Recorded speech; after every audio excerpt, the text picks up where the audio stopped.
Yoenis Tellez was the next Cuban force at 154 pounds.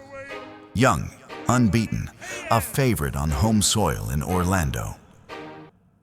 Abass Baraou walked in as the underdog, but fought with the authority of a man who had taken the long road for years.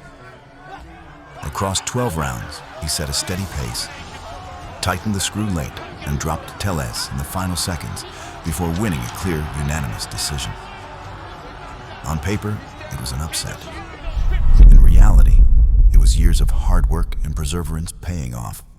There's a guy named Baraou, and if you take a close look, he's doing a number on this guy here. And what I loved about the number, he's doing a number on the inside, but he also has dimension to him, bud.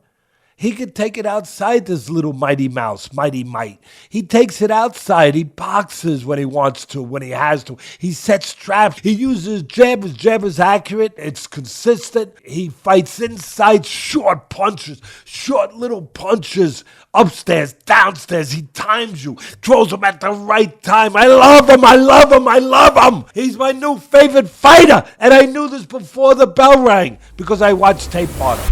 But let's start at the beginning. Baraou's story begins far from the bright TV lights. Togolese roots, childhood between Togo and Oberhausen, Germany in the Ruhr area, and a craft learned in German gyms. He became his era's most decorated German welterweight amateur. 3 times German champion, European champion in Kharkiv, 2017 over Pat McCormick, and world's bronze in Hamburg 2017. The resume that made him Germany's great hope as he turned pro. Across 172 amateur bouts, he compiled 154 wins and 18 losses. Truly world class. One of the best super welterweight amateurs of his era. In 2018, he chose to turn professional ahead of Tokyo 2020 and did not compete at the Olympic Games. When he switched to the pros in April 2018, he chose Uli Wegner, the most storied German coach of his generation, the man behind world champions like Sven Ottke, Arthur Abraham, and Marco Huck. That pedigree set the tone. In just his second fight, he took the German title from Dennis Krieger in Hanover. Krieger had absolutely no chance.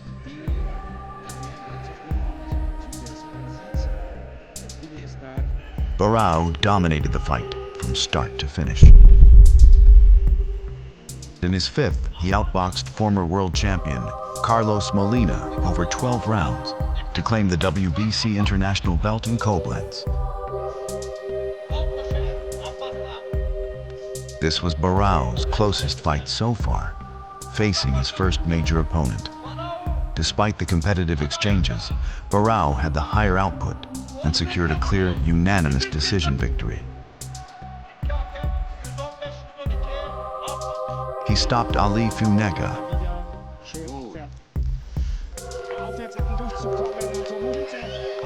a hardened ex-title challenger, and later produced a measured body shot finish of John O'Donnell at London's O2.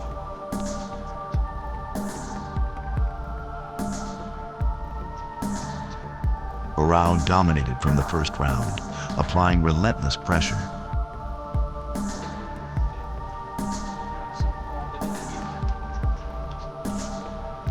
His constant work to the body gradually broke O'Donnell down.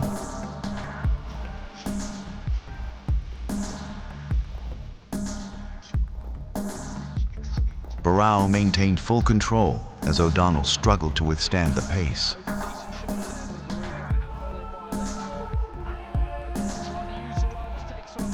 The pressure became overwhelming, and Baraou outworked him in every department.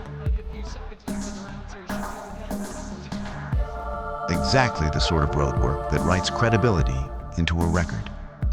As the German scene offered fewer world-level doors, Baraou made a hard decision.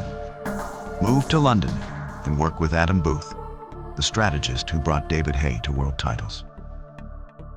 The goal was clear: rise to the top of boxing. He linked up with Booth in March 2020. His now biggest test arrived quickly. August 29, 2020, Berlin. IBF eliminator against veteran Jack Culcay. 12 ferocious rounds ended in a split decision for Culcay.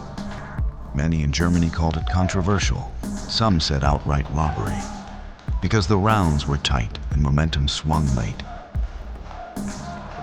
Culcay started strong with higher punch volume, but lacked clean connections.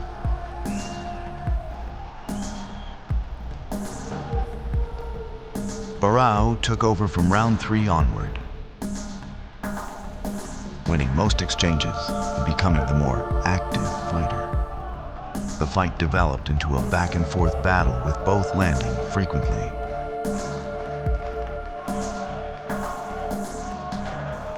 Culcay fought back, but rarely landed clean shots.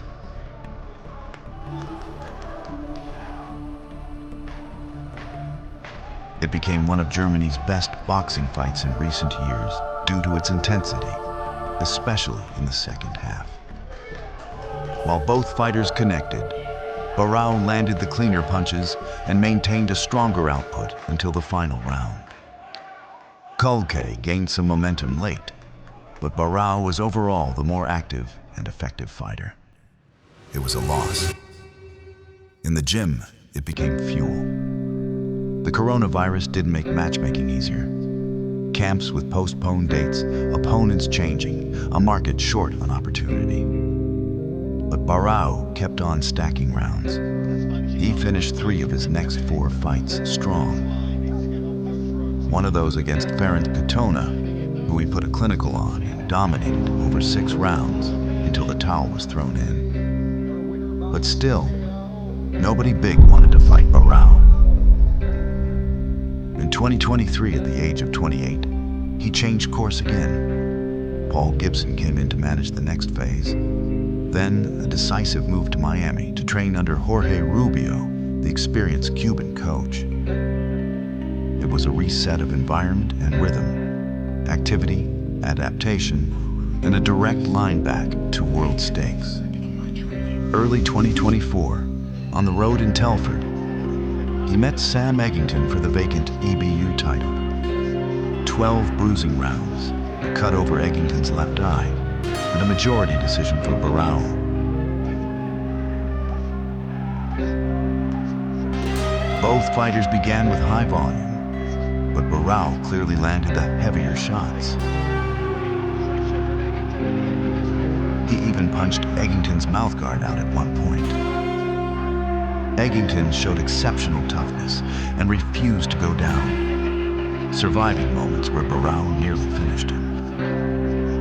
Despite Eggington's resilience and brief moments of success, Baraou controlled the pressure and outperformed him throughout. Even in the final round, both fighters stood toe-to-toe. Baraou delivered a big performance and won clearly against a very rugged opponent, called a Fight of the Year candidate by many. It was away again, in the UK and on the opponent's show. One card had it even, but it was a clear win. Still a thrilling fight. 3 months later, in Bolton, he defended against McGowan, winning widely on the cards.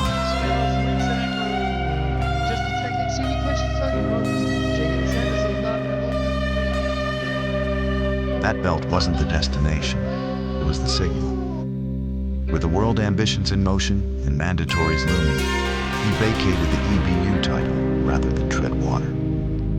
The target moved from continental to global. Fighters and trainers understood his value.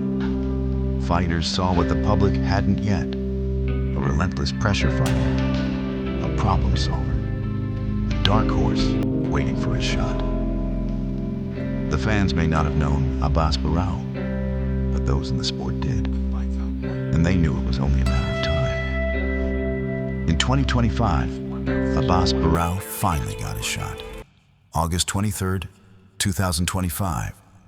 The unbeaten Tellez across the ring, the interim WBA belt at stake, and the odds 12-1 against him.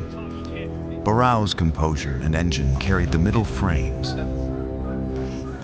Tellez had been promoted as the next Cuban prodigy, a sharp, slick, hard-to-hit technician with all the hype behind him. He was supposed to be too quick, too elusive, too skilled. And once again, Abass Baraou walked in as the underdog.